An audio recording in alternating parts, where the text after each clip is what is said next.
স্বইচ্ছায় নিজের শরীর বিলিয়ে দিতে যাচ্ছে মিশমি। অবাক করা বিষয়, তাই না? একটা মেয়ের সবচেয়ে বড় সম্পদ হচ্ছে তার ইজ্জত, আর সেটা কিনা নিজের ইচ্ছায় দেবে। এটা কোনো ভালো বা বুঝতার মেয়ের পক্ষে সম্ভব নয়। কিন্তু বাস্তবতা যে বড্ড কঠিন। এই কঠিন বাস্তবতায় দারিদ্রতা এক একটা পরিবার, এক একটা মেয়ের জন্য অভিশাপ স্বরূপ।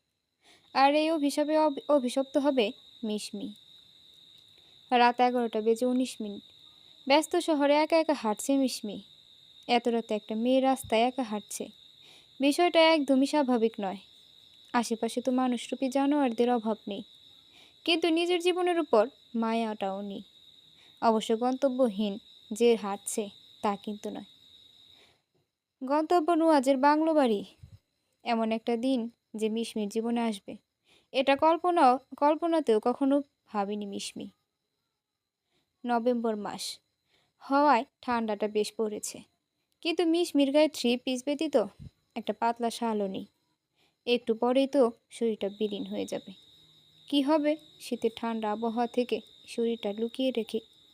ভাগ্যের নির্মম পরিহাসে আজকের পর থেকে মিশমির নামের আগে বা পরে হয়তো যোগ হবে প্রস্টিটিউট শব্দ। ভাবতেই গা ঘিন ঘিন করে ওঠে, মুখ ফেটে কান্না আসছে মিশমির। গাড়ির নিচে চাপা পড়ে মরতে ইচ্ছে করছে, কিন্তু সেই উপায়টাও যে নেই মিশমির। ও মরে গেলে যে বাবাকে আর বাঁচাতে পারবে না। বাবাকে বাঁচানোর জন্যই তো নিজেকে বিসর্জন দেওয়া।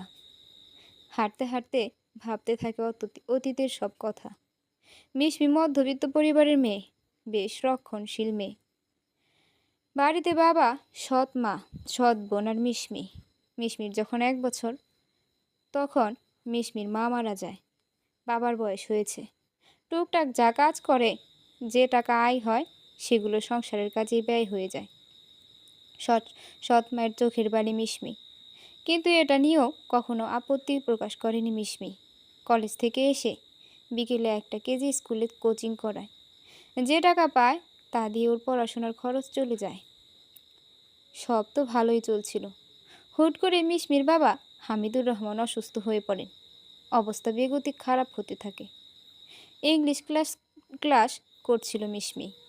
তখন মিশমির ছোট বোন মোহনা লাগাতার ফোন দিতে থাকে। ফোন প্রাইভেট থাকায় মিশমি বুঝতে পারে, কিন্তু এতবার কল দেওয়ার কারণ কি? মিশমি স্যারের অনুমতি নিয়ে বাহিরে যায়, সাথে করে লুকিয়ে ফোনটাও নিয়ে যায়। ওয়াশরুমে গিয়ে কল রিসিভ করে বলে, আমি তো কলেজে, এতবার ফোন দিচ্ছিস কেন? মোহনা কান্না করে বলে, আপু, আব্বু, আব্বু। কান্নার জন্য মোহনা ঠিক করে কথাও বলতে পারছে না। মোহনা, তুই কাঁদছিস কেন? কি হয়েছে? আব্বু ঠিক আছে তো? আপু, আব্বুর যেন কি হয়েছে রে? আব্বুকে হাসপাতালে আনা হয়েছে। তুই তাড়াতাড়ি আয় আপু, আমার খুব ভয় করছে। তুই কাঁদিস না মোহু, আমি এখনই আসছি। কল কেটে দিয়ে ময়লার মধ্যে ফ্লোরে বসে পড়ে মিশমি। ওর হাত পা প্রচুর কাঁপছে, কিছুতেই নিজেকে ঠিক রাখতে পারছে না। কি এমন হলো যে আব্বুকে হাসপাতালে নিতে হলো? ঘন্টা পড়ে যায়। ক্লাস শেষ। মিশমির এই মুহূর্তে হাসপাতালে যাওয়া উচিত, কিন্তু শরীর নড়ছে না। মিশমির বান্ধবী ঈশা আসে তখন। মিশমির কাঁধে হাত রেখে বলে, কি হয়েছে? তুই এখানে বসেছিস কেন? মিশমি কাঁপা কাঁপা গলায় বলে, আমার ব্যাগটা এনে দে ঈশা। তুই ঠিক আছিস? আমার আব্বু হাসপাতালে রে, আমাকে যেতে হবে। মিশমি তাড়াতাড়ি উঠে ক্লাসে যায়। ব্যাগটা নিয়েই হতদন্ত হয়ে সিঁড়ি দিয়ে নামে। এতক্ষণে চোখে পানি এসে পড়েছে। চোখে ঝাপসা লাগায় কয়েকটা সিঁড়ি স্কিপ করে পড়তেও পড়েনি। কলেজ থেকে বের হয়ে সোজা হাসপাতালে যায়। মা আর মোহনা মিলে কাঁদছে। ডাক্তার এসে রিপোর্ট দিয়ে গেছে। মিশমিকে দেখেই মোহনা দৌড়ে আসে, জড়িয়ে ধরে কেঁদে দেয়। কথা বলার শক্তিটুকুও পাচ্ছে না। মোহনাকে ছাড়িয়ে বলে, সব ঠিক আছে তো মহু? ঠিক নেই আপু, ডাক্তার বলেছে আব্বুর 2টা কিডনি ড্যামেজ। মিশমির কথায় মাথায় আকাশ ভেঙে পড়ল। কিছুতেই নিজের কানকে বিশ্বাস করতে পারছে না। মিশমির বেঁচে থাকার একমাত্র কারণ হচ্ছে ওর বাবা, আর সেই বাবাই কিনা ওকে ছেড়ে যাওয়ার পরিকল্পনা করছে। মিশমির মা কাঁদতে কাঁদতে মিশমির বুকে মাথা রেখে বলে, মানুষটারে তুই বাঁচা মা, তুই বাঁচা, তোর পায়ে ধরি আমি। ডাক্তার বলছে যা করার ইমার্জেন্সি করতে হবে। আমি কি করবো বল? আমার তো কিছু দেওয়ার উপায় নাই। যেই গয়না আছে ওইগুলো বেইচা হাসপাতালে ভর্তি করছি। আর আমার যে আর কিছু নাই। মিশমিকে এই মানুষটা একদমই সহ্য করতে পারে না, সেটা মিশমি জানে। কিন্তু ওর বাবাকে খুব ভালোবাসে, তাই মিশমির ওপর করা হাজারো অত্যাচার মুখ বুজে সহ্য করে গেছে। মিশমি এতক্ষণ চুপ থাকলেও এখন পাগলের মতো কান্না করছে। হাসপাতালের অনেক মানুষ জড়ো হয়ে গিয়েছে। ডক্টর এসে মিশমির মাথায় হাত রেখে বলে, নিজেকে শান্ত করো, এভাবে কান্না করলে কি সমস্যার সমাধান হবে? মিশমি ডাক্তারের হাত পেঁচিয়ে ধরে কাঁদতে কাঁদতে বলে, আমার আব্বুকে বাঁচান ডক্টর প্লিজ। কিডনি আমি দেব। আমার কিডনি দিয়ে আমার আব্বুকে বাঁচান। তুমি এখনো বাচ্চা, তোমাকে দেখে মনে হচ্ছে এখনো 18ও হয়নি তোমার। তোমার কিডনি আমরা নিতে পারবো না। তাছাড়া কিডনি তো বললেই আর নেওয়া যায় না। রক্তের গ্রুপ আর টিস্যু ম্যাচ করা লাগে। তোমার রক্তের গ্রুপ কি? ও এ পজিটিভ। তোমার বাবার ও পজিটিভ। এটা হবে না। টাকার ব্যবস্থা করো তুমি। টাকা ছাড়া আমরা কিছুই করতে পারবো না। আমাদের কাছে ডোনার আছে। টাকার ব্যবস্থা হলেই আমরা অপারেশন শুরু করতে পারবো। ডাক্তার মিশমির হাত থেকে নিজের হাতটা ছাড়িয়ে নিয়ে চলে যায়। সব কিছু অন্ধকার দেখছে মিশমি। জীবন এত কঠিন কেন? টাকার কাছে সব কিছু কেন হার মানে? মানুষ ডাক্তার হয় মানুষের জীবন বাঁচানোর জন্য, কিন্তু তার আগে শর্ত হিসেবে রাখে টাকাকে। হায় রে দুনিয়া, হায় রে মানুষ। মিশমি নিজেকে খুব অসহায় লাগছে। কে আছে যে মিশমিকে সাহায্য করবে, এই বিপদ থেকে রক্ষা করবে? এতগুলো টাকা কে দেবে? মিশমি চিৎকার করে বলে, আল্লাহ, কেউ কি নেই এই বিপদের সময় রক্ষা করার? হু হু করে কাঁদতে থাকে মিশমি। হ্যাঁ, নুয়াজ। নুয়াজই পারবে আমাকে সাহায্য করতে। মিশমি ফোন বের করে নুয়াজকে কল করে। 3-4 বার রিং হওয়ার পর নুয়াজ কল রিসিভ করে বলে, হ্যালো কে? মিশমি কাঁদতে কাঁদতে বলে, আমি মিশমি। ও হ্যাঁ, এতদিন পর মনে হলো। Please help me, please. আপনাকে আমার খুব প্রয়োজন। প্লিজ একবার দেখা করেন আমার সাথে। খুব আর্জেন্ট? খুব। ওকে, কোথায় আসবো? আয়শা হসপিটালে। হসপিটালে? ওকে, আমি আসছি। নজ কল কেটে দিয়ে গার্লফ্রেন্ডকে বলে, ভেবে আমাকে বের হতে হবে এখন। এখনই? মাত্রই তো কাছাকাছি আসলাম। প্লিজ না, এখন না। It's urgent. আমার থেকেও বেশি আর্জেন্ট কী হতে পারে তোমার? নজ কৈফত দেওয়া পছন্দ করে না ডার্লিং। Don't worry. নজ শার্ট পরতে পরতে রুম থেকে বেরিয়ে আসে। গার্লফ্রেন্ডের সাথে রুম ডেটিংয়ে এসেছিল। এরকম কত শত যে গার্লফ্রেন্ড নোয়াজের আছে, তার কোনো ইয়াত্তা নেই। টাকা ওড়ালেই নোয়াজের জন্য মেয়ের অভাব হয় না। বড়লোক বাবার একমাত্র ছেলে বলে কথা। অসংখ্য মেয়ের সাথে নোয়াজ রুম ডেটে গিয়েছে। 1 সপ্তাহ পর পরই গার্লফ্রেন্ড চেঞ্জ হয়। এত কিছুর মাঝে নোয়াজের চোখ একদিন আটকে যায় মিশমির দিকে। মিশমির তখন এসএসসি পরীক্ষা চলছিল। আইসিটি পরীক্ষার দিন পরীক্ষার কেন্দ্রে যায় নোয়াজ বন্ধুর সাথে। বন্ধুর গার্লফ্রেন্ডেরও পরীক্ষা ছিল। নোয়াজ গাড়ির সাথে হেলান দিয়ে দাঁড়িয়ে ফোনে কথা বলছিল। তখন বাস থেকে দ্রুত বেগে নেমে আসে মিশমি। ফেব্রুয়ারি মাস, ততটা শীতও ছিল না, কিন্তু সময়টা সকাল হয়। মোটামুটি ঠান্ডা একটা আবহাওয়া ছিল। মিশমির পরনে ছিল স্কুল ড্রেস, গাঢ় নীল ফ্রকের সাথে সাদা লেগিস। ফ্রকের উপর পাতলা গেঞ্জি সোয়েটার। সোয়েটারের হাতা বেল্ট ফোল্ড করা, কিন্তু কোনই পর্যন্ত। ভেজা চুলগুলো ছেড়ে দেওয়া, পায়ে সাদা কেটস। নোয়াজের কাছে যত এগিয়ে আসছিল কেমন যেন লাগছিল। নোয়াজের কেমন এক অনুভূতি হচ্ছিল। যখন মিশমি নোয়াজকে পাস পাস করে যায়, তখন নোয়াজও পেছন ফিরে তাকায়। মিশমির লম্বা চুল দেখে গভীর সাগরে তলিয়ে যায় নোয়াজ। পেছন থেকে একটা মেয়ে মিশমি বলে ডাকতেই মিশমি দাঁড়িয়ে যায়। নোয়াজ তখন আনমনেই বলে, মেয়েটার মতো নামটাও সুন্দর। মিশমি পেছনে ঘুরে বলে, কি? তুই গেটে একটু দাঁড়া, আমি বয়ফ্রেন্ডের সাথে কথা বলে আসি। যা।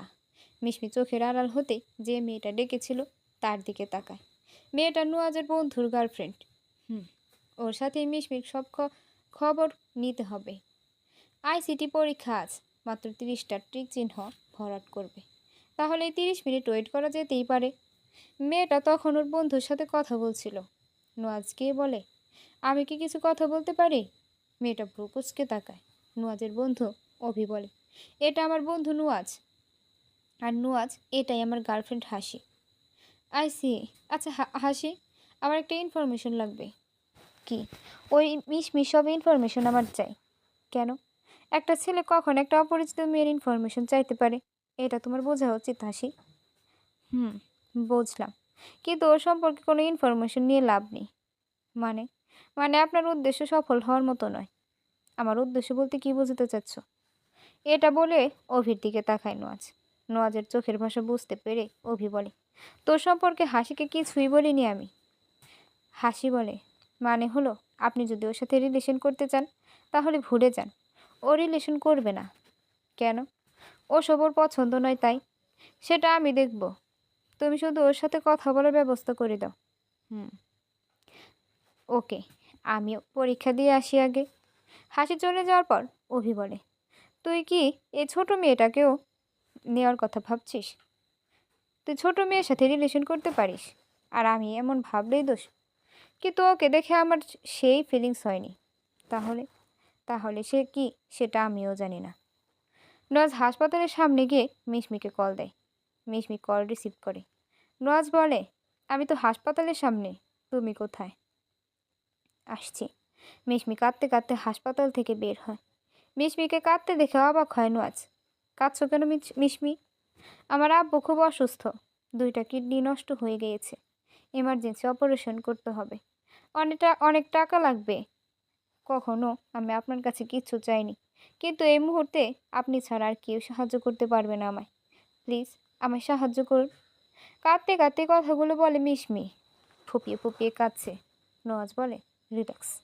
নওয়াজ মিশমিকে নিয়ে হাসপাতালের ক্যান্টিনে যায়। এক গ্লাস পানি এগিয়ে দেয়। ঠক ঠক করে পানি খেয়ে ফেলে মিশমি। বেশ কিছুক্ষণ মিশমির দিকে তাকিয়ে থেকে নওয়াজ বলে, তোমার প্রয়োজনে তুমি আমায় ডেকেছ। আজ তোমার বাবা অসুস্থ না হলে তুমি যে আমায় ভুলেও কখনো কল করতে না, সেটা আমি জানি। অথচ আমার ভালোবাসাকে তুমি প্রতিটা বার ইগনোর করেছ, আমাকে ফিরিয়ে দিয়েছ।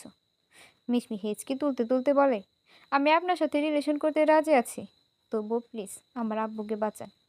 কিন্তু মিশমি, তুমি তো বলেছিলে বড়লোকের ছেলেরা নাকি রিলেশন বলতে শুধু ফিজিক্যালি বুঝে। কয়দিন রিলেশন করে রুম ডেটে যেতে বলে। তুমিও মূলত এসব ভয়েই আমার সাথে রিলেশনে জড়াওনি। অথচ এখন বলছো আমার সাথে রিলেশন করতে রাজি তুমি। তো আমি যদি এখন রিলেশনের কথা বলি, এমন বিপদের সময়ও কেউ এমন কিছু বলতে পারে, তাহলে কি নুয়াজের ভালোবাসার আড়ালে লুকিয়েছিল ফিজিক্যালে যাওয়ার উদ্দেশ্য? মিশমিকে চুপ থাকতে দেখে নুয়াজ বলে, কি ভাবছো? দেখো, যাই ভাবো না কেন, আমার সোজাসুজি কথা। যদি রাজি থাকো তাহলে বলো। অবশ্যই ভেবে দিবে উত্তরটা, কজ তোমার উত্তরের উপরে ডিপেন্ড করছে তোমার বাবার বাঁচা মরা। সত্যি বিপদে পড়লেই মানুষের আসল চেহারাগুলো দেখা যায়। মানুষ কতটা নিষ্ঠুর আর কতটা নিচে নামতে পারে, এটাই তার প্রমাণ। যেসব ভয়ের রিলেশনের কথা স্বপ্নেও ভাবতো না, আজ সেসব কথাই শুনতে হচ্ছে। ঘৃণায় গায়ে কাটা দিচ্ছে মিশমির। নিজের বাবার জীবন মরণের সময় বলে সবটা সহ্য করতে হচ্ছে মিশমিকে। এই মুহূর্তে মিশমির হাতে আর কোনো অপশন নেই। মিশমি বুঝে গেছে এই দুনিয়ায় কেউ কারো নয়। যতক্ষণ টাকা আছে ততক্ষণ পৃথিবী তোমার হাতের মুঠোয়। আর টাকা নেই মানে তোমার মতো সস্তা জিনিসের অভাব নেই। বুক ফেটে কাঁদতে ইচ্ছে করছে, কিন্তু কি করে কাঁদবে? কি হবে কেঁদে? এই নরখাদক তো শরীরের পূজারী, তার কাছে চোখের পানির কোনো মূল্য নেই। সব চিন্তা ঝেড়ে ফেলে মিশমি উত্তর দেয়, আমি রাজি, আপনি শুধু আমার বাবাকে বাঁচান। সব ফর্ম ফিল আপ করে টাকা পেমেন্ট করে দেয় নওয়াজ। অপারেশন শুরু করে সন্ধ্যায়।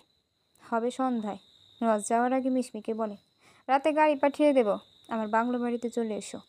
মিশমি শান্ত কণ্ঠে বলে, গাড়ি লাগবে না, আমি একাই যেতে পারবো, আপনি অ্যাড্রেস দিন। ওকে ফাইন, আমি ফোনে মেসেজ করে দিচ্ছি। নওয়াজ চলে যেতেই চেয়ারে ধপাস করে বসে পড়ে মিশমি। এত অসহায় কখনোই নিজেকে লাগেনি। এই সমাজে মেয়েরা কেন এত অবহেলিত, কেন এত অসহায়? নওয়াজের কল আসার ভাবনার জগৎ থেকে ফিরে আসে মিশমি। গাল বেয়ে চোখের পানি পড়ছে, হাত দিয়ে পানি মুছে ফোন রিসিভ করে। কোথায় তুমি মিশমি? এতক্ষণ লাগে আসতে? বারবার বললাম গাড়ি পাঠিয়ে দেই, তুমি শুনলে না। আর কতক্ষণ ওয়েট করাবে আমায়? চোখ উপছে পানি পড়ছে মিশমি। ধরা গলায় বলে, আর 5 মিনিট। ঠিক আছে, রাখছি। হাঁটতে হাঁটতে বাংলোর কাছে চলে আসে মিশমি। রাস্তাটা পার হলেই বাংলো বাড়ি। লাইটের আলোতে গার্ডেনে দেখা যাচ্ছে নোয়াজকে। নিজের সবচেয়ে বড় সম্পদটা বিসর্জন দিতে এক পা দু পা করে এগিয়ে যাচ্ছে মিশমি। বাংলো বাড়ির গেটের সামনে যেতেই নোয়াজ হাত উঠিয়ে ইশারা করে। এই মুহূর্তে মিশমির কাছে বাংলো বাড়িটা মৃত্যুপুরী বলে মনে হচ্ছে। নোয়াজ হাসতে হাসতে মিশমির দিকে এগিয়ে আসে। বিশ্ব জয় করলে যতটা খুশি হওয়া যায় ততটাই খুশির ছাপ দেখা যাচ্ছে নোয়াজের চেহারায়। খুশি হবেই না কেন? এতগুলো সময় বার যার পিছনে নষ্ট করলো, কিন্তু কোনো পাত্তাই পায়নি। আর সেই পাখি যখন নিজের খাঁচায় ইচ্ছায় আসে, তখন খুশি হওয়াটা তো অস্বাভাবিক কিছু না। নোয়াজ মিশমির কাছে এসে বলে, কতক্ষণ ধরে তোমার জন্য ওয়েট করছি, ক্ষুধায় পেট চৌচু করছে। মিষ্টি ঠিক বুঝলো না নোয়াজ কোন ক্ষুধার কথা বলল। পেটের পেটের ক্ষুধা নাকি শরীরের ক্ষুধা নোয়াজই ভালো জানে। এক দৃষ্টিতে নোয়াজের দিকে তাকিয়ে বলে, আছে মিষ্টি। নোয়াজ হাত বাড়িয়ে বলে, কোথায় হারিয়ে গেলে? ভেতরে চলো, ঠান্ডা লাগছে খুব। হ্যাঁ। নোয়াজ সামনে সামনে হাঁটছে আর মিশমি পেছনে পেছনে। এক হাতের মতো দূরত্ব হবে, আর কিছুক্ষণ পরে এই মানুষটা কত কাছে চলে আসবে। নোয়াজ দাঁড়িয়ে গেল। মিশমি নোয়াজের কাছে আসতেই নোয়াজ হাঁটা শুরু করলো। পাশাপাশি হাঁটছে দুজন। নোয়াজ বলল, তোমার ঠান্ডা লাগছে না? না। বাবারে, কি শরীর তোমার! সমস্যা নেই, ঠান্ডা লাগলেও বা কি, আমি তো আছি গরম করার জন্য। বলি বাঁকা হাসি হাসল নোয়াজ। মিশমির ঘৃণায় শরীরে কাটা দিচ্ছে। শরীরের লোমগুলো দাঁড়িয়ে গিয়েছে। রুমের ভেতর গিয়ে দরজা আটকে দেয় নোয়াজ। একটা চেয়ারে এগিয়ে দিয়ে বলে, বসবো। মিশমি কোনো কথা না বলে চুপ করে বসে আছে। চারদিকে তাকিয়ে রুমটা দেখছে। নোয়াজ জ্যাকেটটা খুলে বিছানায় গায়ে দিয়ে দেয়। শুয়ে থেকেই বলে, খেয়েছো রাতে? না। কেন? এমনি। তোমার কি এখনো মন খারাপ? আমি হাসপাতালে খবর নিয়েছি, অপারেশন তো সাকসেসফুল হয়েছে। পুরোপুরি সুস্থ হলে হাসপাতাল থেকে বাসায় নিয়ে যেতে পারবে। ততদিন হাসপাতালে যত খরচ লাগে আমি দেব। তুমি টেনশন করো না। কেন? তুমি টেনশন করছো কেন? নওয়াজের কথা শুনে মিশমি মনে মনে তাচ্ছিল্যভাবে হাসি। কত সহজ করে বলে দিলেন, আমি তো আছি। কিন্তু এই কথার মধ্যে কেউ নেই কোনো ভালোবাসা, আছে শুধু বিনিময়। শরীরের বিনিময়ে টাকাগুলো দিচ্ছে। নওয়াজ শোয়া থেকে উঠে বসে। এত চুপচাপ কেন মিশমি? কথা বলছো না কেন? ভালো লাগছে না। নওয়াজ টেবিল থেকে পানি নিয়ে মিশমির দিকে এগিয়ে দেয়। খাবো না। আরে খাও, রিল্যাক্স লাগবে। মিশমির কথা বাড়াতে ইচ্ছে করছে না, তাই গ্লাসের পানিটুকু পান করে। নওয়াজ বলে, খাবার অর্ডার করি। মিশমির মনে হচ্ছে সে কোনো কুরবানির গরু। গরুকে হাটে ওঠানোর আগে যেমন আদর যত্ন করে খাওয়ানো হয়, তেমনটাই করছে নওয়াজ। নিজেকে তো কুরবানি দিতেই হবে। মিষ্টি ধীর গলায় বললে, আমি খাবো না। তুমি কি আমার উপর রেগে আছো? আপনি প্লিজ কথা বলা অফ করুন, আমার ভালো লাগছে না কিছু। নওয়াজ সাথে সাথে মিশমিকে বসা থেকে দাঁড় করায়, কোমর ধরে নিজের কাছে নিয়ে আসে, গালে হাত বুলিয়ে বলে, খবরদার আমার উপর রাগ দেখানোর চেষ্টা করো না। আদারওয়াইজ এখন থেকে তুমি আমার, সো আমি যা খুশি করতে পারি। মিশমি নিজেকে ছাড়ানোর চেষ্টা করলো না। যে মৃত্যুপুরীতে একবার পা রেখেছে, সেখান থেকে বের হওয়া মিশমির মতো মেয়ের পক্ষে কখনোই সম্ভব না। মিশমির গায়ের ওড়না টান দিয়ে ফেলে দেয় নওয়াজ। বিছানায় শুয়ে গলায় আর গালে হাত বুলিয়ে বলে, তোমার মনে আছে মিশমি, যতবার তোমায় ভালোবাসার কথা বলেছি ততবারই কিভাবে আমায় ফিরিয়ে দিয়েছ? মিশমি নওয়াজের হাত সরিয়ে দিয়ে বলে, এখন নিশ্চয়ই সেগুলোর প্রতিশোধ নিচ্ছে। নওয়াজ একটু শব্দ করে হাসল। আমার ক্ষমতা সম্পর্কে তোমার কোনো ধারণা নেই মিশমি। আমি চাইলেই তোমায় তুলে আনতে পারতাম, আমি সেটা করিনি। আমি তোমার পেছনে যতটা সময় ব্যয় করেছি ততটা সময় কারো পিছনে ব্যয় করিনি, আর তার প্রয়োজনও পড়েনি। আমার প্রপোজাল পাওয়া মানে আকাশের চাঁদ হাতে পাওয়া, আর সেই চাঁদ নিজে তোমার কাছে ধরা দিয়েছিল, কিন্তু তুমি তার মর্ম বুঝোনি। তোমাকে আমি কথাও দিয়েছিলাম যে তোমার সাথে আমি কখনো তোমার ইচ্ছার বিরুদ্ধে ফিজিক্যালে যাব না, কিন্তু তুমি তাও আমায় ভালোবাসেনি। হ্যাঁ, যে মানুষ একটা মেয়ের বিপদকে দুর্বলতা করে বিছানায় নিয়ে আসতে পারে, সেই লোক কি রিলেশন করে বিছানায় নিতে পারতো না? তুমি বড্ড চালাক মিশমি, বড্ড চালাক। এজন্যই তোমাকে এতদিন পস্তাতে হবে। আর যদি ফিজিক্যাল রিলেশনেও যেতাম, তাহলে আমি তোমায় বিয়ে করতাম। একটা কথা কি জানো তুমি? ভালোবাসা পূর্ণতা পায় ফিজিক্যালের মাধ্যমে। তাহলে এমন ভালোবাসা আমি থুতু ছিটাই? ভালোবাসলে বিয়ের আগে বিছানায় যেতে হবে? ভালোবাসার প্রমাণ দিতে হবে? সেটা কখনো ভালোবাসার পর্যায়ে পড়ে না। ওটাকে বলে চাহিদা। ভালোবাসা মানে একে অপরকে সম্মান করা, চোখের ভরসায় ভালোবাসার উপলব্ধি করানো। ধ্যাত, এই ডিজিটাল যুগে এসেও এমন খ্যাত মার্কা কথা বলছো। এরকম এখন অহরহ হচ্ছে রিলেশনে। তোমার মতো খ্যাত এমন কয়জন আছে বলো তো? তাহলে আল্লাহর কাছে আমি হাজার শুকরিয়া জানাই, কারণ আমি খ্যাত। আধুনিকতার পরিচয় দিতে গিয়ে যদি নিজের সম্মান হারাতে হয়, আমি বলবো আধুনিকতার ছোঁয়া আমি চাই না। আমি কি এমন পাপ করেছিলাম যে কারণে আজ এত বড় পরীক্ষা দিতে হচ্ছে আমায়? কথাগুলো বলেই ঠুকরে কেঁদে ওঠে মিশমি। তোমার সাথে কথা বলে আমি পারবো না। কিন্তু তুমি কাঁদছো কেন? একটুও কষ্ট দেবো না জান। 10 মিনিট ঘাড়ে ঠোঁটের ছোঁয়া দেয়, অন্য হাত দিয়ে গলায় স্লাইড করে। রাজের প্রতিটা স্পর্শ মিশমির ভেতরের সত্তাকে ঘৃণায় মেরে ফেলছে। অসহ্য লাগছে, চোখের কোনা বেয়ে পানি পড়ছে। মনে মনে হাজারবার চাইছে এটা থেকে মুক্তি পেতে, কিন্তু মিশমি জানে এই জাহান্নাম থেকে মিশমির মুক্তি নেই। তবে মনে মনে এটাও পণ করে নিয়েছে, যেদিন ওর বাবা সম্পূর্ণ সুস্থ হয়ে যাবে আর নোয়াজের জীবনেও মিশমির প্রয়োজন শেষ হবে, সেদিন এই পৃথিবী থেকে বিদায় নেবে মিশমি। এই নিষ্ঠুর পৃথিবী মিশমির জন্য নয়। মিশমির ফোন বেজে ওঠে। ফোন টেবিলের উপর। মিশমি উঠতে চাইলে নোয়াজ বাধা দেয়। ওহ, এখন ফোন ধরা যাবে না, আমার মনোযোগ নষ্ট হয়ে যাবে। মিশমির চোখ থেকে অনবরত পানি পড়ছে। নোয়াজকে ফোনটা বন্ধ করে রাখে। ধীরে ধীরে এগিয়ে আসে মিশমির দিকে। হাসপাতাল থেকে বারবার ফোন দিচ্ছে মোহনা। পাশ থেকে রেহুনুমা বেগম বলে, কিরে ফোন ধরে না? না মা, এতক্ষণ রিং হলো আর এখন ফোন বন্ধ বলছে। এত রাতে মেয়েটা গেল কই? হাসপাতালে তোর বাপটা একবার দেখতে এলো না? জানি না মা। রেহেনুমা বেগম আর কথা বাড়ালেন না। সকাল 10টার দিকে হাসপাতালে আসে মিশমি। নওয়াজের ড্রাইভার পৌঁছে দিয়ে গেছে। নওয়াজ তখনও ঘুমে। হাসপাতালের ভিতর ঢুকতেই মোহনার মাকে দেখতে পায়। আব্বু এখন কেমন আছে রে মোহনা? আবু ভালো আছে, ডক্টর বলেছে।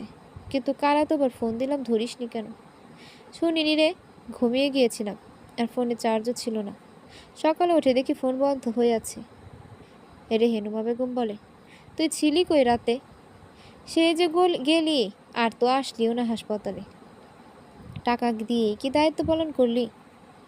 না মা, আসলে শাকিলা আমায় এমন অবস্থায় আসতে দেয়নি, বলেছে সকালে যাস। তাছাড়া আমি তো হাসপাতালে ফোন করে খবর নিয়েছি, তবুও আসা দরকার ছিল। মিশমি কথাটাকে কাটিয়ে বলে, তোমরা তো মনে হয় খাওনি এখনো। চলো ক্যান্টিন থেকে খাইয়ে আনি, আমারও খুব খিদে পেয়েছে। মোহনা বলল, হ্যাঁ রে আপু, খুব খিদে লেগেছে। আচ্ছা চল। তিনজনে একসাথে খেতে বসেছে। মোহনা আর রেহেনুমা বেগম খেলেও মিশমির গলা দিয়ে খাবার নামছে না। ঘৃণা হচ্ছে নিজের প্রতি খুব। খাওয়ার মাঝে রেহেনুমা বেগম জিজ্ঞেস করলেন, হ্যাঁ রে মিশমি, এতগুলো টাকা কোথায় পেলি? 1 টাকা 2 টাকা তো নয় যে তুই ধার করবি, লাখ টাকার ধাক্কা ছিল। এত অল্প সময় এতগুলো টাকা কে দিল তোকে? মিশমির মনে মনে ঠিক এই ভয়টাই বাজছিল। কখন জানি না মা টাকার কথা জিজ্ঞেস করে। মিশমির ভয়টাই সত্যি হলো। কিন্তু কি উত্তর দেবে মাকে? সকালে অভি এসে নুয়াজকে ঘুম থেকে ওঠায়। নুয়াজ ফ্রেশ হয়ে বের হতেই অভি বলে, কাজটা কি ঠিক করলি? নুয়াজ চুল ঠিক করতে করতে বলে, কোন কাজের কথা বলছিস? আমি মিশমির কথা বলছি। এটা না করে ওর বিপদে সাহায্য করতে পারতি না? দেখতি এমনি তোর ওপর ভালোবাসার জন্ম নিত। ধুর, কবে ভালোবাসা জন্মে নিবে না নিবে তারই তো ঠিক নাই। তাছাড়া সুযোগের সদ্য ব্যবহার কীভাবে করতে হয় সেটা নুয়াজ ভালো করেই জানে। কাজটা তুই একদম ঠিক করিসনি। চুপ কর, এত সাফাই গাইতে হবে না তোর। আচ্ছা, একটা সত্যি কথা বলবি? কি? তুই কি মিশমিকে সত্যি কখনো ভালোবেসেছিলি? অভির কথা শুনে নুয়াজ জোরে হাসতে লাগলো। এভাবে হাসছিস কেন? এত মেয়ের সাথে রাত কাটাতে কাটাতে ভুলেই গিয়েছি ভালোবাসা কি। তবে যাই বলিস, ওর চোখে কী যেন আছে, কি এক নেশা, এক মাদকতা। তার মানে অন্যান্য মেয়ের মতো মিশমিয়ে ছিল তোর টার্গেট? কনফিউজ করার মতো প্রশ্ন। রেহুনুমা বেগমকে কি উত্তর দেবে এটাই ভেবে পাচ্ছে না মিশমি। আমতা আমতা করে বলে, কলেজের এক বন্ধু সাহায্য করেছে মা।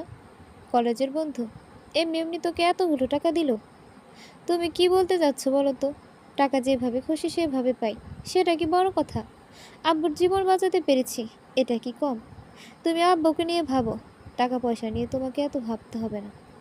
যখন তোর আব্বু জানতে চাইবে টাকার কথা, তখন কি বলবি? এবার যেন মিশমি একটু থেমে থমকে গেল। সত্যিই তো, বাবার কাছে কি বলবে? আর যাই হোক, বাবার চোখে চোখ রেখে মিথ্যা বলাটা অসম্ভব প্রায়। সেটা আমি দেখে নেব বলে ক্যান্টিনের বিল মিটিয়ে বাসায় চলে আসে মিশমি। ফ্যান ছেড়ে দিয়ে গায়ে এলিয়ে দিয়ে বিছানায়। শীতের মধ্যেও গরম লাগছে মিশমি। জীবনটা কত কঠিন। মিশমি ভাবতে থাকে, আব্বু যদি কোনোদিন এই নিষ্ঠুর সত্যিটা জানতে পারে, তখন তখন কি করবে আব্বু? মানতে পারবে এটা? আমি বা কীভাবে দাঁড়াবো এই মুখ নিয়ে আব্বুর সামনে? ভাবতে পারছে না কিছু। মাথাটা ধরে এসেছে, গোসল করলে ভালো লাগবে। মিশমি ওয়াশরুমে গিয়ে অনেকখানি সময় নিয়ে গোসল করে। ইচ্ছে মতো সাবান দিয়ে গায়ে দিচ্ছে গায়ে, যাতে রাতের সব ময়লা ধুয়ে মুছে যায়। কিন্তু চাইলেই কি আর যায়? এটা কখনো সম্ভব? গোসল সেরে জামা কাপড় রোদে শুকাতে দেয়। আয়নার সামনে দাঁড়িয়ে নিজেকে দেখছিল। গলার কাজটায় লাল দাগ হয়ে আছে। ফোনের রিংটনে ধ্যান ভাঙে মিশমি। মোহনা ফোন করছে। হ্যালো আপু, বল। তুই কোথায়? বাসায়। কি হয়েছে? হাসপাতালে আয় তাড়াতাড়ি, কি ওষুধ যেন লাগবে। কিন্তু হাসপাতালে নেই, বাহির থেকে আনতে হবে। আমার কাছে তো টাকা নেই। আচ্ছা তুই থাক, আমি আসছি। আচ্ছা। ফোন রেখে মিশমি তাড়াতাড়ি রেডি হয়ে বেরিয়ে পড়ে। হাসপাতালে গিয়ে প্রেসক্রিপশন নিয়ে ডাক্তারের দোকানে যায়। ওষুধ নিয়ে যখন হাসপাতালে ফিরছিল, তখন নওয়াজ ফোন করে। মিশমি রিকশায় উঠে ফোন রিসিভ করে বলে, বলুন। কোথায় তুমি যান? রিকশায়। রিকশায় কেন? কোথায় যাচ্ছ? আব্বুর ওষুধ কিনতে গিয়েছিলাম, এখন হাসপাতালে যাচ্ছি। ওষুধ নিয়ে আমাকে বলতে পারলে না? তুমি কেন বের হলে? সবসময় আপনাকে বিরক্ত করাটা ভালো দেখায় না। আমায় নিয়ে তোমার ভাবতে হবে না, তোমাকে নিয়ে আমায় ভাবতে দাও। তাছাড়া সত্যি, যদি তুমি আমায় ডিস্টার্ব করতে না, তাহলে সবচেয়ে বেশি খুশি আমিই হতাম। মিশমি চুপ করে থাকে। এই মানুষটিকে বুঝতে পারে না মিশমি। আর বুঝবেই বা কীভাবে? কখনো তো সেই চেষ্টা করেনি। সবসময় রিলেশন থেকে দূরে থেকেছে, আর চাইছেও না কাউকে বুঝতে। কি হবে বুঝে? এই জীবনটাই তো এখন বিসর্জনের খাতায়। এই মিশমি, শুনছি। চুপ করে আছো কেন? আপনার কথা শুনি। হ্যাঁ হ্যাঁ। আচ্ছা শোনো, এভাবে হুটহাট বের হওয়া বাদ দাও। কখনো কোনো কিছু দরকার হলে আমায় বলবে। মনে রেখো, এখন থেকে তুমি কিন্তু আমার। হুম। বিকালের দিকে আমার সাথে দেখা করতে হবে। আচ্ছা, এখন রাখছি। সাবধানে যেও যান। আচ্ছা শোনো, বলেন। Love you. মিস্টার বিদ্রুপ করে বলে, হ্যাঁ রাখছি।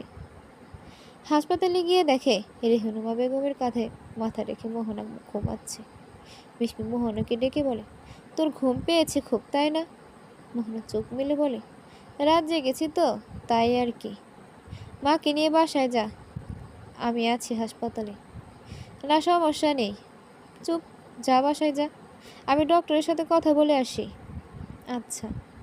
মোহনা রেহেরুমা বেগমকে নিয়ে বাড়িতে যায়।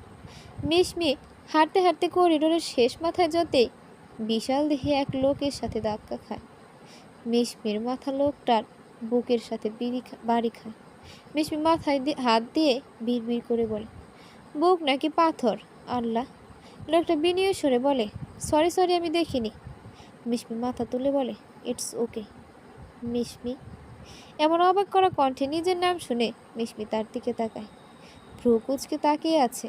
লোকটা ব্যস্ত ভঙ্গিতে বলে, তুমি আমায় চিনতে পেরেছ? মিশমির চেহারার হাব ভাব বলে দিচ্ছে সে চিনেনি। তাই লোকটা হেসে বলে, না চিনারই কথা, সে কত বছর আগে দেখেছিলে। যাই হোক, আমি আলভি, তোমার খালার বাড়ির পাশেই থাকতাম। মনে পড়েছে? ও হ্যাঁ, আলভি ভাই, কেমন আছেন আপনি? আলহামদুলিল্লাহ ভালো আছি। তুমি কেমন আছো? বেঁচে আছি। সরি, মানে বেঁচে থাকাটাই তো অনেক কিছু। ভালো আছি। তুমি অনেক চেঞ্জ কিসমিস। মিসমি হেসে দিল, এখনো এই নামটা মনে আছে? আমি মন ভোলা নই, পিচ্চিটাকে একটা নাম দিয়েছি, সেটা ভুলে গেলে চলবে? আমি মোটেও পিচ্চি নই, আমি এখন বড় হয়েছি, তাই কতটা বড় হয়েছে? অনেকটা বড় আলভি ভাই, অনেক বড়। যতটা বড় হলে পৃথিবীর নিষ্ঠুর মানুষগুলোকে খুব কাছ থেকে দেখা যায়।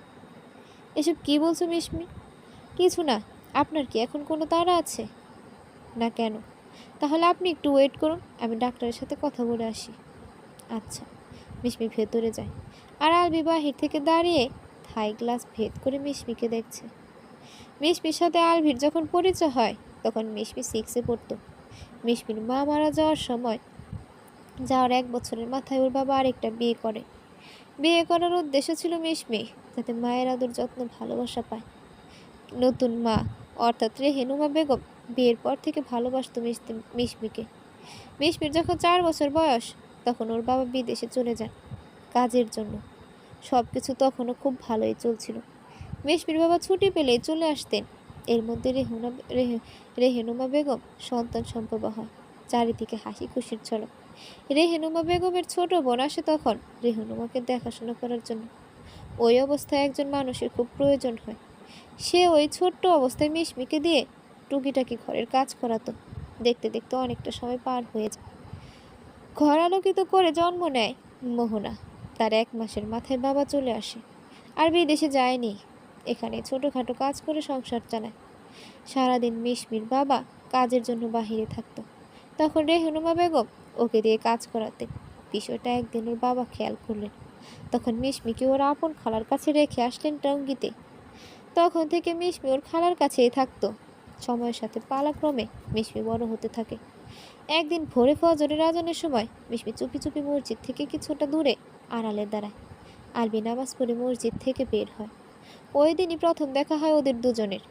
আলবি কিছুটা এগিয়ে আসতেই মিশমি দৌড়ে গিয়ে আলভির হাত ধরে। হুট করে এমন হয় ভয় পেয়ে যায় আলভি। আলভি তাকিয়ে দেখে ছোট একটা মেয়ে, চুলগুলো 2 বেনি করা কিন্তু এলোমেলো, চোখের ঘন পাপড়ির আড়ালে এক সাগর ঘুম, কিন্তু চোখগুলো চকচক করছে। আলভি বলে, কে তুমি? এত সকালে এখানে কেন? আলভির প্রশ্নের উত্তর না দিয়ে মিশমি বলে, আমি আপনাকে বিয়ে করব। আলভি বড়সড় একটা ধাক্কা খায়। এই মেয়ে বলে কি বিয়ে করবে মানে? হ্যাঁ, আমি আপনাকে বিয়ে করব, কারণ আপনি অনেক ভালো। কি করে বুঝলে আমি ভালো? আমি জানি না তো। কিভাবে জানো? পরীক্ষার হলে আমার সিট সামনের বেঞ্চে পড়েছিল, তখন 2 ম্যামের কথা শুনে জেনেছি তারা আমায় নিয়ে কথা বলছিল। না তো, ম্যামরা বলছিল যে তারা নাকি ফেসবুকে দেখেছে ভালো ছেলে খুঁজতে হলে সকালে মসজিদের সামনে যাও। প্রকৃত ভালো ছেলে তারাই বিয়ের জন্য ভালো। তাই তো আমি সকালেই লুকিয়ে চলে এলাম। মিশমির এলোমেলো সব কথা শুনে আলবি হাসতে হাসতে শেষ। মিশমি গম্ভীর হয়ে বলে, আপনি হাসছেন কেন? পাকা বুড়ি তুমি। আমার তো চুল পাকেনি, বুড়ি হলাম কিভাবে? তাই তো। আচ্ছা, তুমি চাইলে কিসমিস। তাহলে কিসমিস। আমার নাম তো মিশমি, আমি কিসমিস বলে ডাকবো। ঠিক আছে, কিন্তু এক শর্তে। কি শর্ত? আমায় বিয়ে করতে হবে। কিন্তু আমার তো বউ আছে। ওহো, তাহলে হবে না। বউওয়ালা ছেলেকে আমি বিয়ে করব না। চলে যাচ্ছি। মিশমি চলে যাওয়ার পর আলভিও বাসায় চলে যায়। বাসায় গিয়ে মিশমির কথা শেয়ার করতেই সকলে হেসে কুটি কুটি হয়ে যায়, শুধু একজন বাদে। সে একজনটা নিপা। ভালোবাসার মানুষকে অন্য কারোর সাথে কেউই শেয়ার করতে পারে না। মিশমি বের হয়ে দেখে আলবি নেই। একটু এগোতেই দেখতে পায় ফোনে কথা বলছে। তাই আর ডিস্টার্ব না করে বাবার ক্যাবিনের দিকে পা বাড়ায়। সেখানে গিয়ে দেখে সৎ মায়ের বড় বোন, ছোট বোন আর ভাই এসেছে দেখতে। তাদের দেখে মিশমি হেসে বলে, ভালো আছো খালা? তিনি নাক কুচকে বলে, হো। ছোট খালা, মামা, তোমরা ভালো আছো? হুম। বড় খালা প্রায় টেনেই বের করে মিশমিকে। পেছন পেছন ছোট খালা আর মামাও আসে। হাত ধরে টেনে একটা শূন্য জায়গায় নিয়ে আসে। সামনে দাঁড় করিয়ে বলে, তোর কাহিনী কি বলতো? কিসের কাহিনী কথা বলছো? কিসের কাহিনী সেটা তো তুই বলবি। এত টাকা কোথায় পেলি?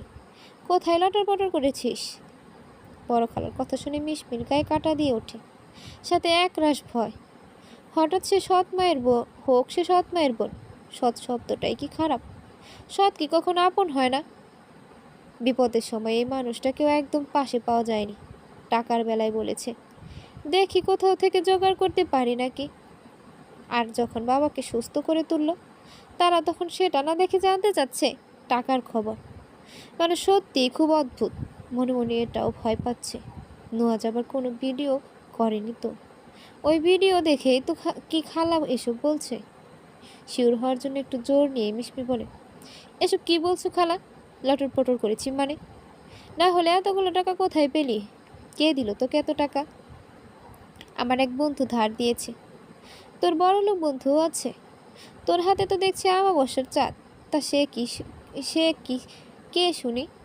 ছেলে বন্ধু নাকি মেয়ে বন্ধু? আর শুধুই কি বন্ধু? বড় খালার সাথে ছোট খালা আর মামাও যোগ দিয়েছে। তিনজনে সমানে জেরা করে যাচ্ছে মিশমিকে।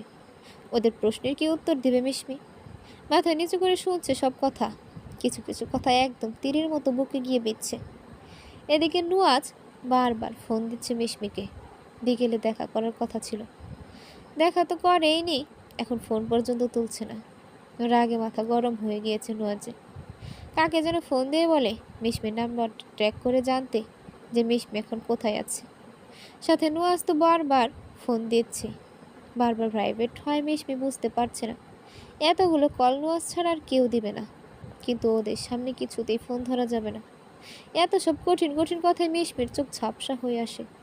নুয়াজকে ওই নাম্বার থেকে ফোন করে জানানো হয় মিশমি আয়শা হসপিটালে আসছে। সাথে সাথে নুয়াজ গাড়ি নিয়ে বের হয়ে যায়। ফুল স্পিডে গাড়ি চালাচ্ছে। 10 মিনিটের মধ্যেই হাসপাতালে পৌঁছে যায়। আলভির ফোনে কথা শেষ হতেই মিশমিকে খোঁজে। করিডোরের শেষ প্রান্ত থেকে মিশমিকে দেখা যাচ্ছে নিস্তুপ অবস্থায়। পাশের লোকগুলোকে দেখে মনে হচ্ছে তারা মিশমিকে শাসাচ্ছে।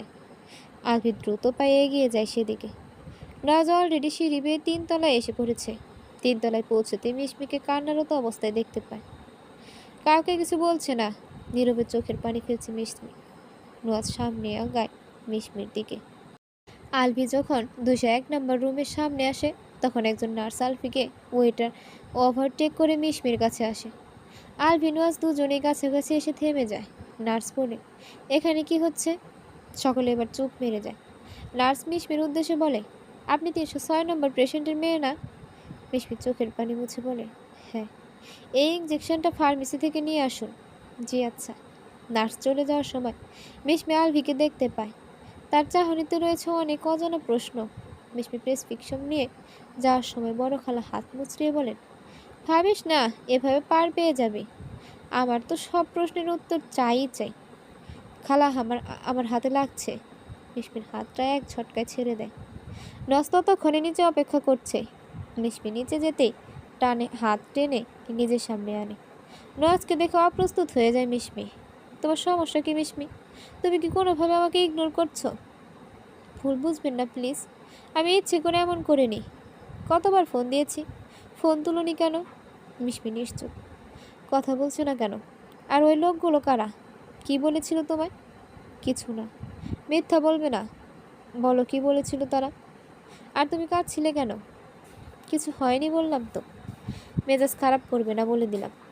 মিশমি এবার ঝাড়ি দিয়ে বলে, কি শুনতে চাচ্ছেন আপনি? ওরা আমার খালা আর মামা। তারা জানতে চাচ্ছে আমি এতগুলো টাকা কোথায় পেলাম। কি বলতাম তাদের? শরীর বিক্রি করে টাকা এনেছি এটা বলতাম? মিশমির কথা শুনে নুয়াজও চুপ হয়ে যায়। এ কথার পৃষ্ঠে উত্তর দেওয়ার মতো ভাষা নেই নুয়াজের। নুয়াজের চুপ থাকতে দেখে মিশমি বলে, আমি আপনার সাথে পরে দেখা করব। এখন আব্বুর জন্য ইঞ্জেকশন আনতে যাব। তুমি এখন আমার সাথে যাবে। আমার লোক হাসপাতালে ইঞ্জেকশন পৌঁছে দিয়ে যাবে। না, আমি যদি ইঞ্জেকশন নিয়ে না আসি তাহলে খালারা সন্দেহ করবে। আমি কোনো এক্সকিউজ শুনতে চাই না। প্লিজ বোঝার চেষ্টা করেন। আমাকে রাগিও না। নোয়াজকে রাগানো ঠিক হবে না। কখন কি করে বসে তার ঠিক নেই। তাছাড়া নোয়াজকেও কিছু প্রশ্ন করার আছে। মিশমি রাজি হয়ে যায়। নোয়াজ গাড়ির দরজা খুলে দেয়। মিশমি গাড়িতে বসে সিটে মাথা হেলান দিয়ে বসে। নোয়াজ অন্য পাশ দিয়ে গাড়িতে বসে ফোন দেয়। ও পাশ থেকে ফোন রিসিভ করার পর নোয়াজ বলে, আমি একটা ইঞ্জেকশনের নাম মেসেজ করে দিচ্ছি তোকে। 10 মিনিটের মধ্যে আয়শা হাসপাতালে 306 নম্বর পেশেন্টের জন্য দিয়ে আসবি। ওকে ভাই। নোয়াজ ফোন কেটে দিয়ে মিশমির দিকে তাকায়। বড্ড ক্লান্ত লাগছে মিশমিকে। নোয়াজ এক হাতে মিশমিকে টান দিয়ে নিজের বুকে এনে ফেলে। মিশমি কিছুই বলে না।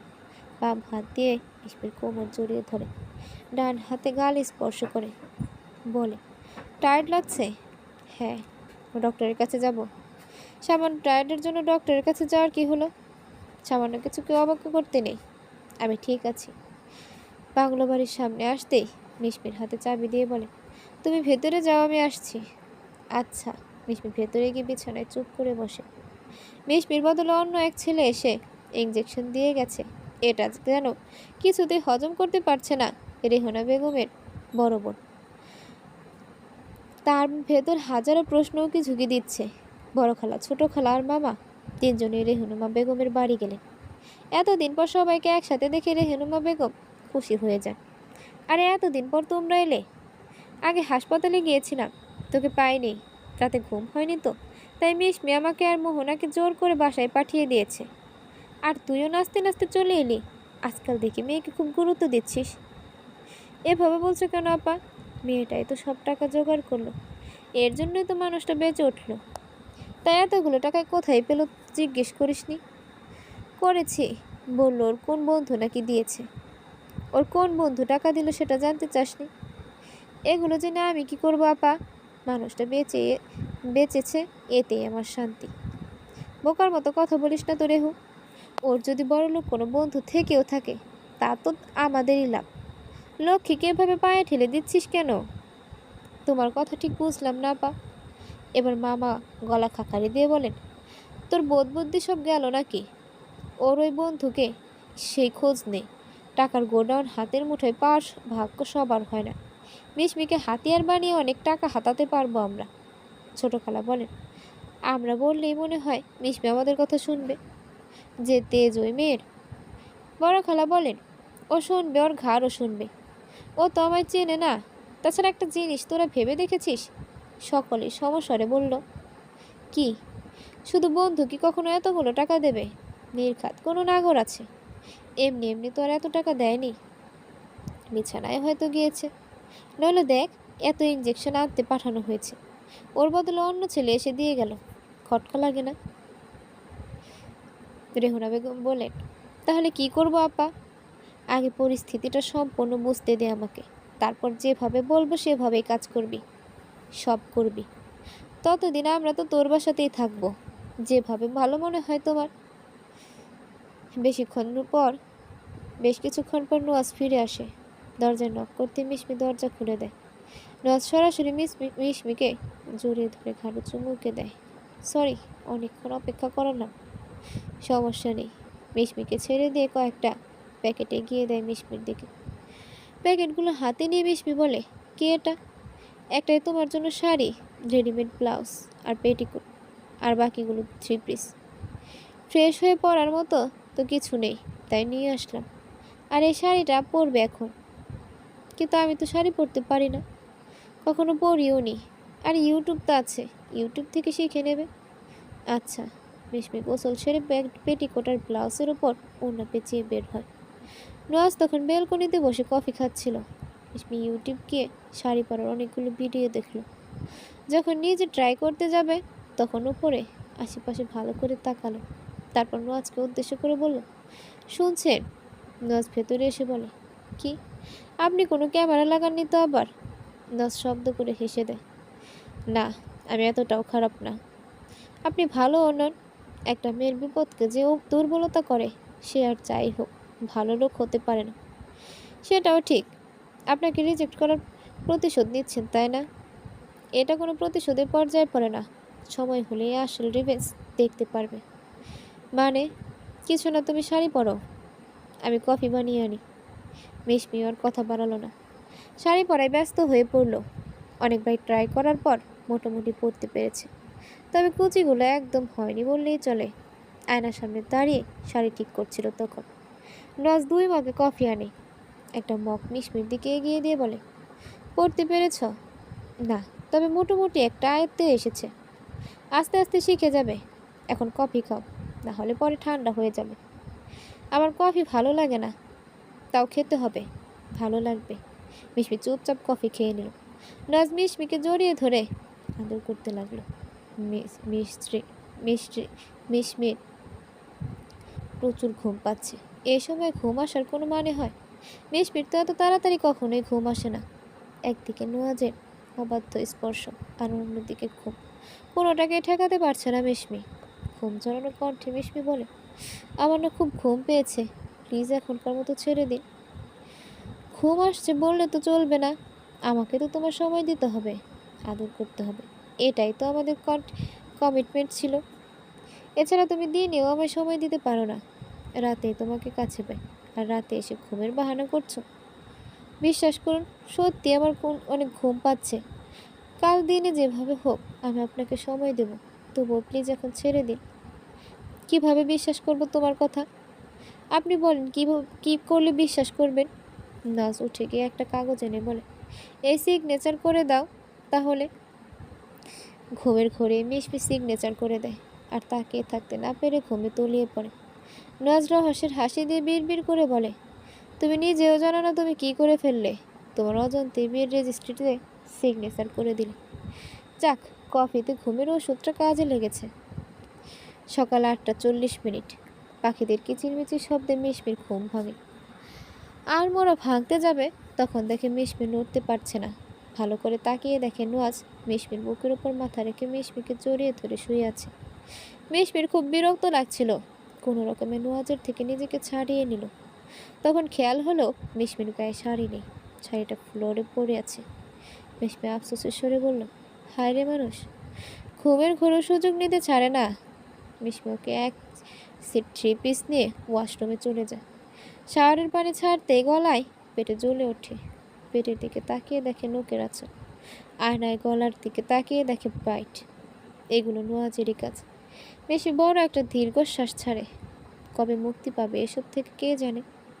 মিশমি রেডি হয়ে হাসপাতালে চলে যায়। বাবার ক্যাবিনে গিয়ে দেখে ঘুমোচ্ছে। কিছুক্ষণ বাবার মাথায় হাত বুলিয়ে দিয়ে ক্যাবিন থেকে বের হয়ে যায়। তখন আলভির সাথে দেখা হয়। মিশমি মিষ্টি হেসে বলে, ভালো আছেন? মিশমির প্রশ্নের উত্তর না দিয়ে আলভি বলে, তোমার সাথে আমার কিছু কথা আছে। হ্যাঁ বলুন। এখানে নয়, ক্যান্টিনে বলবো। আপনার কোনো পেশেন্ট যদি আসে? আমার রোগী দেখার টাইম দুপুর 12টা থেকে বিকাল 5টা পর্যন্ত। এত আগে এসেছি তোমার জন্য। আমার জন্য? চলো। ক্যান্টিনে দুজন চুপচাপ বসে আছে।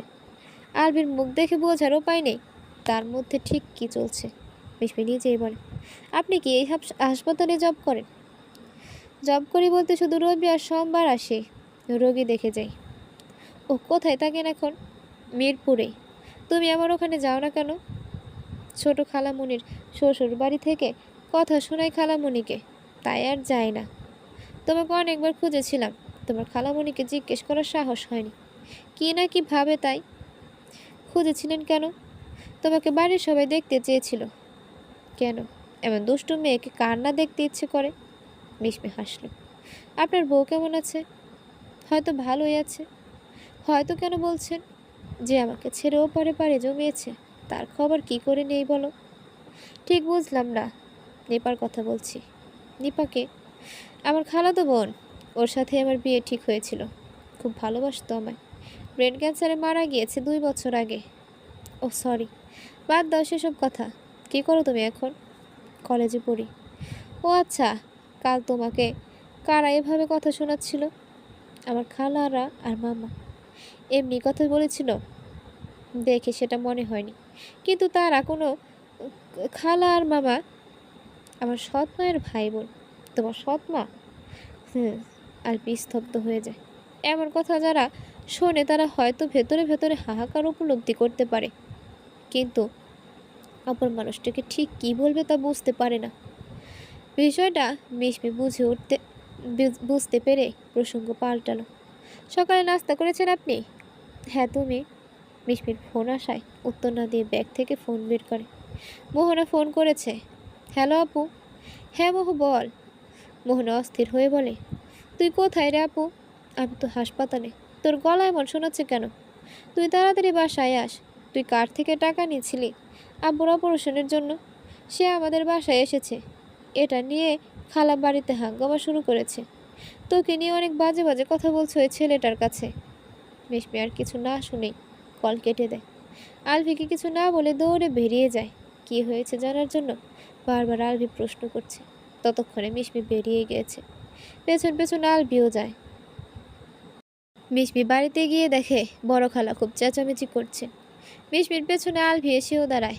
মিশমিকে দেখে মোহনা যখন এগিয়ে আসে তখনই বড় খালা মিশমিকে দেখতে পায়। তিনি চটপট এসে মোহনাকে এক প্রকার ধাক্কা দিয়েই সরায়। মিশমির কোনোই ধরে বলে, নাগর জোটাস বাইরে নাগর। তারা আবার বাড়িতে আসে। পেটে পেটে এত চলে তোর। মিশমিকে রেহেনুমা বেগমের সামনে গিয়ে বলে, আগেই বলেছিলাম তোর জামাইরে বোঝা, কলেজে পড়া লাগবো না। তুই তো শুনলি না আমার কথা। আমি কি করবো আপা, ওনার মাইয়া উনি কলেজে পড়াবে, এটা আমি কি বলতাম। এত নরম হয়েছিস বলে তো এই মেয়ে এত আশকারা পেয়েছে। হুটহাট এমন আচরণ দেখে আলবির মেজাজ খারাপ হয়ে যায়। আলবি এগিয়ে এসে বড় খালার থেকে মিশমিকে ছাড়ায়। মিশমি এতক্ষণ দেখেই নিজে আলবি ওর পিছু পিছু এসেছে। মিশমি অবাক হয়ে বলে, আপনি এখানে? আলবি সে কথার উত্তর দিল না। বড় খালাকে উদ্দেশ্য করে বলল, অদ্ভুত ভদ্র মহিলা তো আপনি। সেদিন হাসপাতালেও দেখলাম ওকে শাসাচ্ছেন, আর এখন কিসের যাতা বলছেন। বড় খালা মাথায় হাত দিয়ে বলেন, ওরে বাবা, ওরে বাবা, মানুষ এতটা একটা একটা পায় না, আর এই মেয়েটা দুইটা নাগর নিয়ে ঘুরে। দেখেন আপনি কিন্তু। পুরো কথা বলার আগে মিশমি আলভিকে টেনে বাহিরে আনে। হাত জোড়ো করে বলছে, এখান থেকে চলে যান প্লিজ। আরে ওরা যা তা বলছে তোমাকে, তুমি কি কিছু বলছো না কেন? আমি এসব ব্যবহারে অভ্যস্ত। আপনি যান প্লিজ। আপনি থাকলে আরও বেশি ঝামেলা হবে। যান প্লিজ, যান। আলভির কিছু বলতে গিয়েও আর বলতে পারল না। মিশমির আকুতি ভরা দৃষ্টি উপেক্ষা করতে না পেরে সেখান থেকে বাধ্য হয়ে চলে যায়। কিন্তু মনটা তখনও মিশমির কাছে। একটা মা ছাড়া মেয়েকে কেউ এত অত্যাচার করতে পারে? ছোট খালা বাহিরে এসে মিশমির চুল ধরে টেনে ভেতরে নিয়ে যায়। মিশমির গাল টিপে ধরে অকথ্য ভাষায় গালিগালাজ করে। মিশমির ছোট খালার হাত টেনে সরিয়ে দেয়। গালাগালি করবেন না একদম, বলে দিলাম। বড় খালা মিশমির গালে থাপ্পড় দিয়ে বলে, কি করবি তুই গালাগালি করলে? কি করবি বল? আরেকটা থাপ্পড় যখন দিতে যাব, মোহনা এসে মিশমিকে জড়িয়ে ধরে কেঁদে কেঁদে বলে, প্লিজ আমার আপুকে মেরো না খালা। কেন মারছো ওকে? ওর তো কোনো দোষ নেই। তোমরা সবাই মিলে মারলে আমার আপু মরে যাবে। বড় খালা বলে, রেখে তোর মেয়েকে এখান থেকে সরা বলছি, নয়তো ওকেও কিন্তু দুঘাত দিয়ে দেব। সৎ বোনের জন্য কিসের এত দরদ? হ্যাঁ, তোমাদের চোখে সৎ আপন থাকতে পারে, কিন্তু আমার চোখে না। তোমাদের মতো অমানুষ তো নই আমি। রেহনুমা বেগম মেয়ের মুখ চেপে ধরে অনেক কষ্টে টেনে হিঁচড়ে মেয়ে মিশমির কাছ থেকে সরিয়ে নিয়ে আসে। মোহনার গালে সজোরে থাপ্পড় দিয়ে বলে, চুপ কর, চুপ করে থাক। বড়দের মুখে কথা বলিস কেন? মিশমি বলে, ওকে মেরো না মা। তোমার কেন এমন তোমরা কেন এমন করছো একটু বলবে প্লিজ? তখন মামা বলল, আমি বলছি শোন, নোয়াজকে তার থেকে তুই টাকা নিয়েছিস। মিশমি এবার গভীর চত্বরে পড়ে যায়। নোয়াজের সাথে মিশমির যেই সম্পর্ক, সেটা কখনোই কাউকে বলার মতো না। কি করে বলবে এমন সম্পর্কের কথা? আর নোয়াজ কেনই বা এটা করলো? কেন বাড়িতে এসেছিল নোয়াজ? কেউ চুপ করে আছিস কেন? নোয়াজ কি বাড়িতে এসেছিল? হ্যাঁ, শুধু আসেনি, তোর কুকীর্তি বলে গেল। মিশমির বুক যেন ধক করে উঠল। তাহলে কি বাজে সম্পর্কের কথাটা নোয়াজ বাড়িতে সবাইকে বলে দিচ্ছে? কতদিন ধরে সম্পর্ক? মিশমি আমতা আমতা করে বলে, কিসের সম্পর্কের কথা বলছো মামা?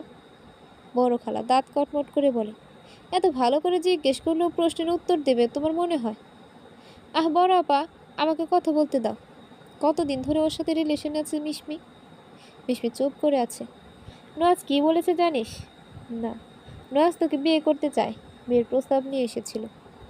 মিশমি যেন নিজের কানকে বিশ্বাস করতে পারছে না। নোয়াজ বাড়িতে বিয়ের প্রস্তাব নিয়ে এসেছিল? হ্যাঁ, এখন আর কোনো প্রশ্ন করবি না, যা ফ্রেশ হয়ে নে। হুট করে যেন সব স্বাভাবিক হয়ে গেল। পরিস্থিতি খুব স্বাভাবিক। বড় কোনো ঝড়ের পূর্বে মূলত এমনটাই হয়। মোহনাকে নিয়ে মিশমিকে ভেতরের রুমে পাঠায়। বড় খালা রেগে বললেন, এটা তুই কী করলি? মাথা গরম করে কি কিছু হবে? তুমি তো অযথায় ছেলেকে গালাগালি করলে। আরে টাকার বস্তা ওই ছেলে মিশমিকে বিয়ে করতে চায়, এটা তো আমাদের জন্য সুবর্ণ সুযোগ, টাকা হাতিয়ে নেওয়ার মোক্ষম সুযোগ। তোর কথা ঠিক আছে, কিন্তু মিশমি যেই মেয়ে, ও কখনোই আমাদের টাকা এনে দেবে না। যেটা এখনই একবার ট্রাই করে দেখা যাক। কিভাবে? দেখতে থাকো। মিশমি আর মোহনা বিছানায় বসে আছে। মোহনা মিশমিকে জড়িয়ে ধরে আছে। বড় খালা, ছোট খালা, মা আর মামা রুমে আসে। মামা শান্ত স্বরে মিশমিকে জিজ্ঞেস করে, তুই নুয়াজকে ভালোবাসিস? না। তাহলে ওর কাছে টাকা চাইলি কেন? কারণ ও ছাড়া কেউ ছিল না আমাকে সাহায্য করে। তুই জানতি যে তুই চাইলেও টাকা দেবে? মনে হয়েছিল। বেশ, তুই ওকে ফোন দিয়ে 10,000 টাকা চা। টাকা চাইবো কেন? আমার যতটুকু দরকার ছিল বাবার অপারেশনের জন্য নোয়াস্তা দিয়েছে। তখন বাবার জন্য চেয়েছিস, এখন আমাদের জন্য চাইবি। দেখ, টাকার খনি কিন্তু এখন তোর হাতে। এটাকে কিন্তু তুই চাইলেই বিজনেস করতে পারিস। ছি মামা, এত টাকার লোভ তোমাদের? আমি কখনোই চাইবো না ওর কাছে টাকা, আর তোমাদের তো দেবই না। বড় খালা বলেন, বলেছিলাম না এই মেয়ে কথা শোনাবে না, শুনবে না। নোয়াজের সাথে ওর বিয়ে দিলে নিজে রাজরানী হয়ে থাকবে, আমাদের দিকে ফিরেও তাকাবে না। মিশমি দাঁড়িয়ে বলে, একদম ঠিক বলেছ। অন্তত তোমাদের মতো মানুষরূপী পশুদের হাত থেকে তো বাঁচবো। বাবা শুধু সুস্থ হোক, বাবাকেও নিয়ে যাব আমি, প্রয়োজনে অনেক দূরে চলে যাব। বড় খালা তাচ্ছিল্য করে বলে, সে করে বালি রে মিশমি, তুই যেখানে খুশি চলে যা, তার আগে টাকার লক্ষ্মীকে আমাদের হাতে তুলে দিতে হবে। মানে তুই আজকে বলবি যে তুই ওকে বিয়ে করবি না, আর ওকে বোঝাবি আমার মেয়ে অ্যানিকে যেন নুয়াজ বিয়ে করে। তোকে দিয়ে তো আর টাকা আনতে পারবো না, তাই নিজের মেয়ের সাথেই বিয়ে দেব। আর কত নিচে নামবে খালা? শেষমেশ নিজের মেয়েকে দিয়ে ব্যবসা করতে চাচ্ছ? এত লোভ তোমাদের? তোর কাছে জ্ঞান নিতে চাচ্ছি না আমি, যেটা বলেছি সেটা কর। নুয়াজ অ্যানিকে বিয়ে করবে না খালা। কেন করবে না? আমার মেয়ে কি কোনো অংশে কম? তুই নুয়াজকে ভালো মতো বোঝাবি।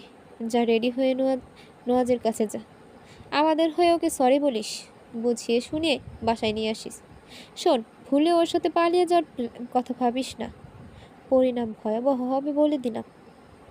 মিশমি ঠায় দাঁড়িয়ে আছে। কি করবে এখন? নুয়াজ কখনোই অ্যানিকে বিয়ে করবে না। ওর বিয়ে করার জন্য কি বড়লোক মেয়ের অভাব আছে? আর যদি বিয়ে হয় তাহলেও অ্যানিকে ঠকানো হবে। আমি তো জানি নুয়াজ কেমন নোংরা মনের মানুষ, তার চেয়েও তো নোংরা আমার পরিবারের মানুষগুলো। ব্রিজের উপর দিয়ে আনমনা হয়ে হাঁটছে মিশমি। বাড়ি থেকে বের হওয়ার আগে দেখছে বিভিন্ন রকম আয়োজন করতে। বের হওয়ার আগে তো আজ বড় খালা কালে চুমুও খেয়েছে, ছোট খালা জোর করে খাইয়ে দিয়েছে, মামা দু হাতে 200 টাকা গুঁজে দিয়ে সাবধানে যেতে বলেছে। তবে সবার তো আদর শেষে একটাই কথা ছিল, তাহলে মিশমি যেন বিয়েতে রাজি না হয়, আর অ্যানির জন্য নুয়াজকে রাজি করায়। তাদের বিশ্বাস মিশমি ঠিক রাজি করাতে পারবে, তবুও তাদের টাকা চাই। আচ্ছা, টাকার এত জোর, কাগজের তৈরি নোটগুলোর এত মূল্য যে মানুষকে পশু বানাতে দুবার ভাবে না। নুয়াজ অনবরত ফোন করেই যাচ্ছে, মিশমি ফোন ধরছে না। কি হবে ধরে? কি বলবে? নুয়াজ কি শুনবে মিশমির কথা? বিশাল নদীর পাড়ে বসে আছে মিশমি, দৃষ্টি পানির দিকে স্থির। বাবাকে দেখতে যায়নি, দেখলেই পিছু টানে পড়ে যাবে। আর কোনো মায়া, আর কোনো পিছু টান রাখা যাবে না। এই নিষ্ঠুর মানুষের ভিড়ে মিশমি প্রয়োজনীয়তা ফুরিয়ে এসেছে। এখনই জীবন বিসর্জন দেবে এই স্বচ্ছ পানির স্রোতে। একটা সময় লাশ ভেসে উঠবে। না, আর ভাবা যাচ্ছে না। তার আগে নুয়াজকে লম্বা একটা মেসেজ পাঠায়। সেন্ড বাটনে ক্লিক করতেই নুয়াজ এসে মিশমিকে দাঁড় করিয়ে গালে থাপ্পড় বসিয়ে দেয়। মিশমি গালে হাত দিয়ে তাকিয়ে আছে। মিশমির বাহু ঝাঁকিয়ে ধরে বলে, ফোন ধরতে কষ্ট লাগে? সবসময় লোকেশন ট্র্যাক করে তারপর তোমার কাছে আসতে হবে?